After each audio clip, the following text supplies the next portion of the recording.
ఆర్గానిక్గా పెరగడానికి వీలుగా చేయండి అని అసలు ప్రతిపక్షం చెప్పాల్సిన అవసరం చంద్రబాబు నాయుడు ఆలోచించుకోవాలా.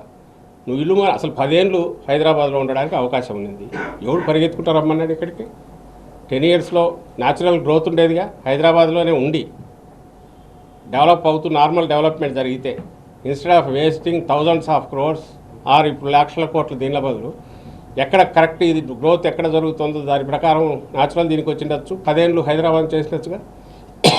నువ్వు చేసిన తప్పుడు పనికి ఆ ఓటుకు కోట్ల అసలు అడ్డంగా దొరికి ఇప్పుడున్న ముఖ్యమంత్రి రేవంత్ రెడ్డి క్యాష్ బ్యాక్ తీసుకెళ్ళి ఆ రోజు అక్కడ ఇస్తూ దొరికిపోతే వాళ్ళు కేసు పెడితే రాత్రి సర్దుకొని వచ్చి ఇక్కడికి వచ్చేసి అంతే హడావుడిగా మూడు చోట్ల అటు ఇటునే ఆఖరికి తెచ్చి నోమ్యాన్స్ ల్యాండ్ లాగా ఎవరు లేని చోట ఇక్కడ పోయి దించారు.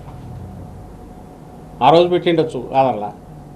అప్పుడు జగన్మోహన్ రెడ్డి గారు రాగానే అప్పుడున్న పరిస్థితిలో అక్కడికి సంబంధించినంతవరకు ఆల్టర్నేటివ్ ఎదుర్కొన్నప్పుడు డీసెంట్రలైజ్డ్ డెవలప్మెంట్లో గ్రోత్ డ్రైవర్గా వైజాగ్ పనిచేస్తుంది. కాబట్టి సీట్ ఆఫ్ ది గవర్నమెంట్ అంటే హెడ్ ఆఫ్ ది గవర్నమెంట్ అందరూ అక్కడ ఉంటే మోర్ ఫోకస్డ్గా ఇది అవుతుంది.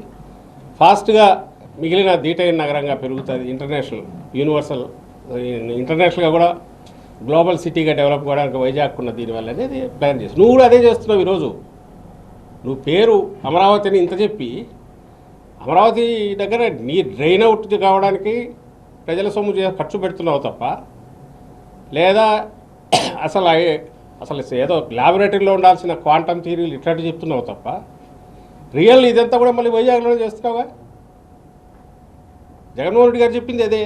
ఎక్కడైతే ఈ రియల్ ఇది ఉందో అక్కడ మోర్ ఫోకస్ మన సీట్ ఆఫ్ ది గవర్నమెంట్ అక్కడే ఉంటే ఫాస్ట్గా డెవలప్మెంట్ అవుతుంది, ఎక్కువ రావడానికి అవకాశం ఉంటుంది. ఇది ఎలాగో డెవలప్మెంట్ జరగాల్సిన పద్ధతిలో జరుగుతుందని ఆ ఫ్లోలో వస్తున్నది. ఈరోజు మళ్ళీ చెప్తున్నది. ఈ క్వశ్చన్స్ అన్నీ ఖచ్చితంగా వస్తాయి. ఈయన ఈ 2-3 ఏళ్లలో ఇంకా ఎన్ని వేల కోట్లు డ్రైన్ అవుట్ చేస్తాడో తెలియదు. చేసి ఏం కొడుతున్నాడు? నేను ఇంతకుముందు చెప్పినట్టు 50 లక్షల ఎస్ఎఫ్టీకి పూర్తి చేస్తాడు అనుకున్నాం. 50 లక్షల ఎస్ఎఫ్టీలో సెక్రటేరియట్ ఏం చేస్తుంది? దాన్ని నీకు 6 లక్షల ఎస్ఎఫ్టీలో సరిపోయింది. ఇది హెచ్ఓడీస్ కలిపితే 10 లక్షలకు మించి అవసరం లేదు. మిగిలిన 40 లక్షల ఎస్ఎఫ్టీ ఏం చేస్తావు? ప్రజల సొమ్ము అక్కడ రోడ్లు అవన్నీ నువ్వు కనెక్టివిటీ బేసిక్ రైతులు చేయాల్సింది నువ్వు వచ్చే ఎట్లా ఒక పక్క ఇది పెంచుతూ పోతున్నావు. ఈ బరువు అట్లే ఉంటుంది, సగం ఇదే అవుతుంది. వచ్చినాక మళ్ళీ అది రియాలిటీ. ఇప్పుడు already temporary assembly, temporary high court, temporary secretariat ఉన్నాయి. అవి అక్కడే ఉన్నాయి. ఇవన్నీ ఉన్న నేపథ్యంలో మరింత బర్డన్ పెరగకుండా ఎట్లా చేయాలనే చూడాలి. ఒకటి ఆ ప్రాసెస్లో అనిచ్చిందే గుంటూరు విజయవాడ ఇది ఉంది కదా, ఇది డెవలప్ చేస్తే ఎలాగో నువ్వు చేసింది ఇప్పుడు నువ్వు ఆ రోజు మొదలు పెట్టింది అది ఆగేది కాదు. ఎందుకంటే రోడ్లు మొదలైనవి.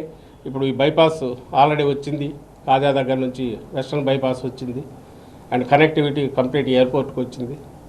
సో డెవలప్మెంట్ అనేది జరుగుతూ పోతుంది లైక్ హైదరాబాద్ లాగా.